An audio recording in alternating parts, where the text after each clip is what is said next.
Welcome back to the Tracie Trendy Show, my lovelies. Another day, another dollar, and another scrub. And get your scrub brush, your scrub daddy, your scrub mommy, my loves, because this has been the raunchiest episode of Love After Lockup, and we need to get to the low down dirt.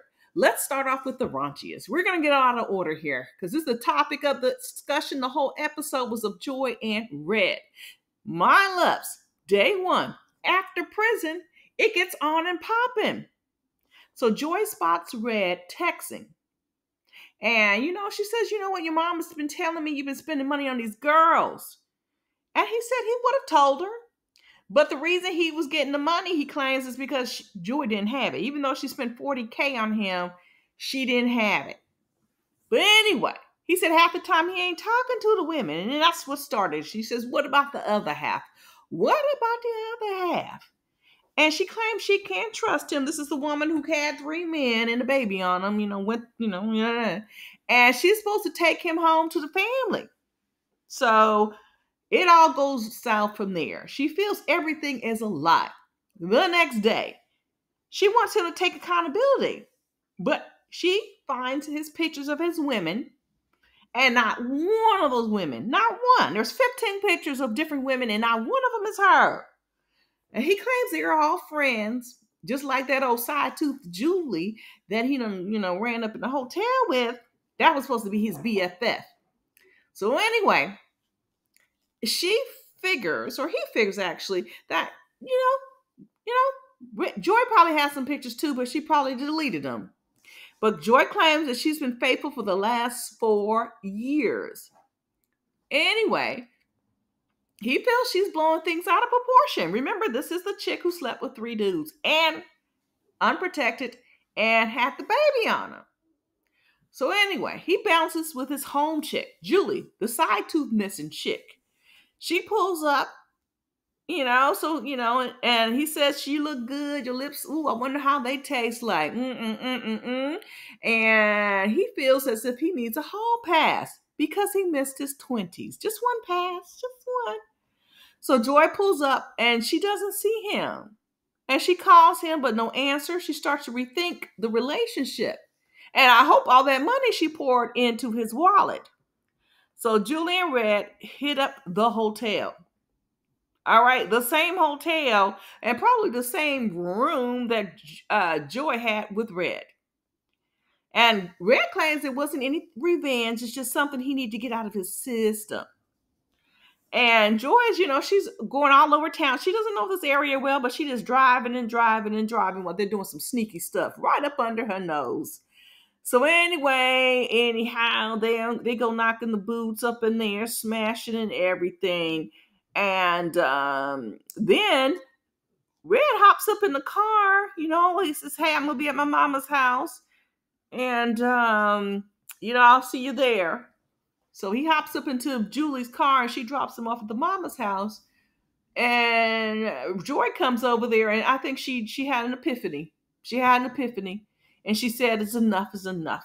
She says, I can't take any more. So she bounces. He didn't get to go to New Mexico. She says, take your shit and bounce. Get out. Basically, that was it. And he thought he could finagle and finesse Joy, but it didn't work. It did not work, my loves. Very good. Now, Mike and Chelsea, they didn't show them together. It was just basically Mikey, and he's talking about, look, I got a job and I'm working and my family is great and my whole support system is huge. And he meets up with his friend, his hunky friend, and they start talking about Chelsea and how he's nervous about seeing her. And most importantly, he's scared about meeting her dad because Chelsea's dad doesn't like him because Chelsea got a track record of no good men. So Daddy Chelsea is on the ready. But in the meantime, Chelsea tries to convince her dad that Mikey is a good guy. But it's going to be hard because Mikey got that tattoo of that teardrop. And that literally means you done off someone. But Mikey said he ain't off anyone. He just got the teardrop tattoo. So, and then also, Mikey's also worried about how Chelsea got 5 bands, $5,000. because he's not trying to go back to jail. And she says she got it online and blah, blah, blah. But, he ain't falling for the okey doke. But we will stay tuned with this, my loves. But I will say drop a little tea on Chelsea and Mike. They are still together to this day. The rumors are not true. If they were true, they got back together because Mike has been nonstop posting pictures of Chelsea. He says, "Man, this girl has changed my life. Love you, baby." That's good. We love to see it. Now, talking about, let's move on to Anthony and Sheree. Now, Anthony and Sheree, they raced to beat the curfew. Now, I'm going to be honest. I thought he wasn't going to meet that deadline because they lost track of time. And I thought maybe that was another thing that sent him to prison. That was the thing one of the reasons he got arrested. He got arrested 3 times since July. And I thought that was going to be the reason, one of the reasons. But apparently they made it back in time. But, when they got back home, he strolls back with no urgency. Sheree's apartment is upstairs, and he's just like, still downstairs, not, just cruising. I guess he was missing that penitentiary smell because he wasn't trying to move up those steps with any kind of urgency. So, Sheree was on her little confessional, and she felt a little disappointed that Anthony's friends didn't attend the party. And everyone was asking them why they lied about being married. And it's interesting. I wonder why his friends did not attend the party. Maybe they got, I don't know. I wonder why. You know what? Probably because they're all felons. That's probably why his friends didn't attend the party, Sheree. So in the end, Anthony, Mr. Excitement, tells her he enjoyed himself regardless. He could have fooled me. Anyway, they practiced a job interview because Sheree is an HR person, and so they practiced the interview, and Anthony half-asses it and crawls back under the sheets. He's really looking for a job. He just have no ambitions. Well, he has the ambitions of a sloth. Moving on to Andy and Britt. Now, Britt, the crackhead that she is trying to flag down random people in cars to use their phone. Like, what kind of crackish thinking is this? Who's going to stop looking at some woman yelling, "Can I use your phone? Can I use your phone?" What kind of thinking is that? So eventually Andy walks around the block and he finds her. And she uses his phone, and she asks Gracie to get grandma to pick her up. In the meantime, Andy doesn't understand what Britt is doing. So he decides to pack it up. I mean, that money was burning a hole in those crack paws. It was burning a hole. Remember, he drove to the ATM to get the rest of the $1,200. And Brittany was done. She got the money, and it was just too much excitement. And so she's talking to the camera, and she's reaching for these excuses of why she has a crack itch to get out from under him. Basically, she should just say, "I got a crack itch. That's why I got to bounce." But she doesn't. She just tries to reach for these nonsensical excuses for why she's trying to leave Andy.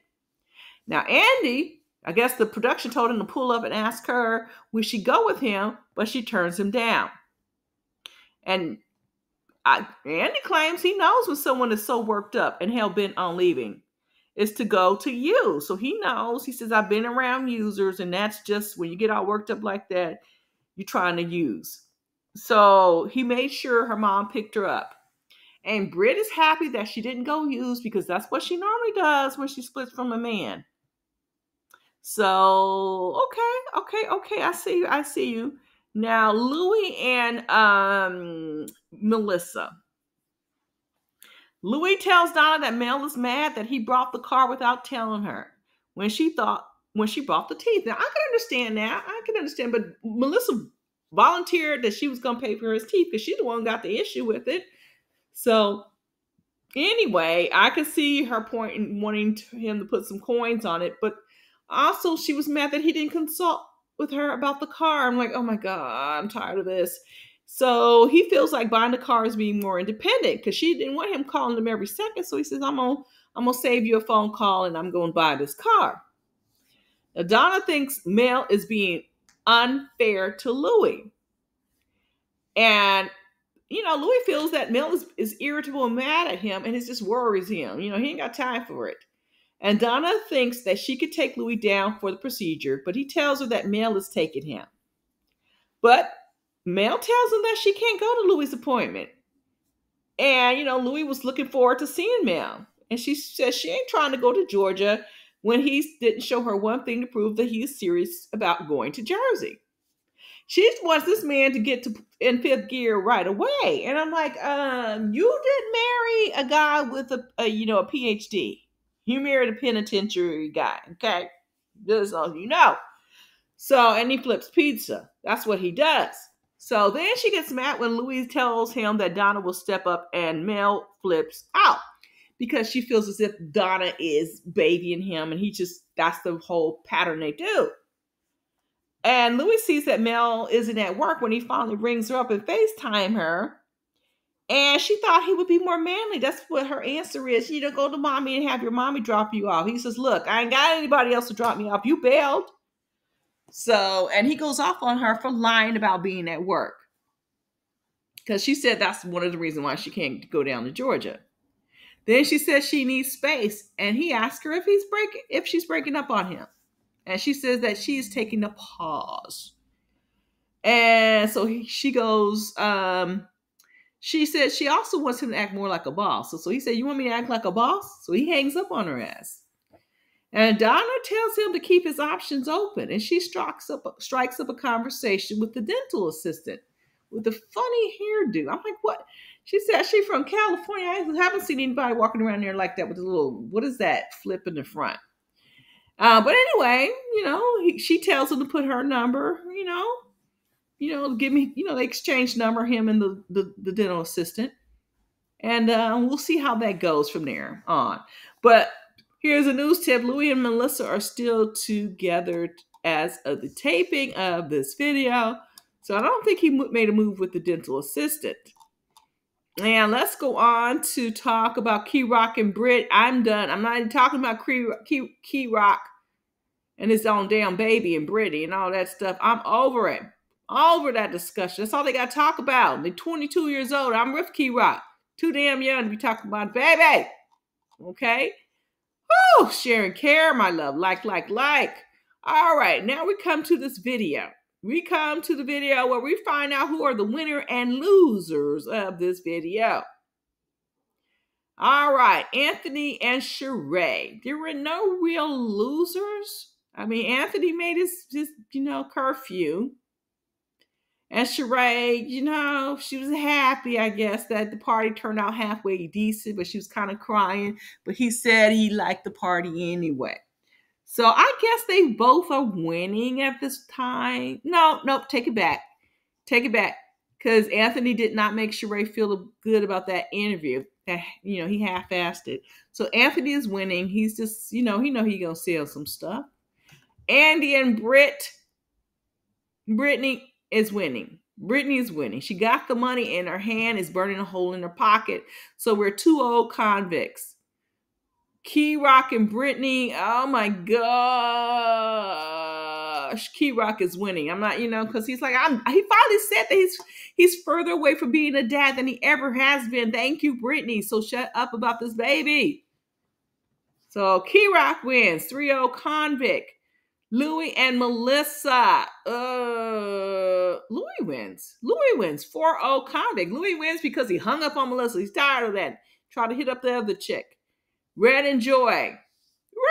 Red would have won. He got him something if he had managed to go to New Mexico, but Joy just says, oh, I'm done with you. Supposedly. So I'm going to give the point to Joy. So what is our score, my loves? We are 1, 2, 3, 4, 4-1 cons. 4-1 cons. And Mike and Chelsea, well, you know what? Nothing too bad. So I'm going to go 5-2. Both of them get a point. 5-2 cons. As usual, cons are always winning, my love. Surprise, surprise. I hope you're not holding your breath to find out otherwise. All right, my loves. If you have not subscribed to this fabulous channel, what is holding you back? What is holding you back? Tell one, tell all about this fabulous show. Anyway, my loves, other than that, share and care if you dare. Make sure that notification bell is on lockdown because you know YouTube plays tricks. All right, my love, peace, and belly rubs. We're going to all talk about this down in the comment section. Just right, drop a line, and I'll catch you all out on the flip side.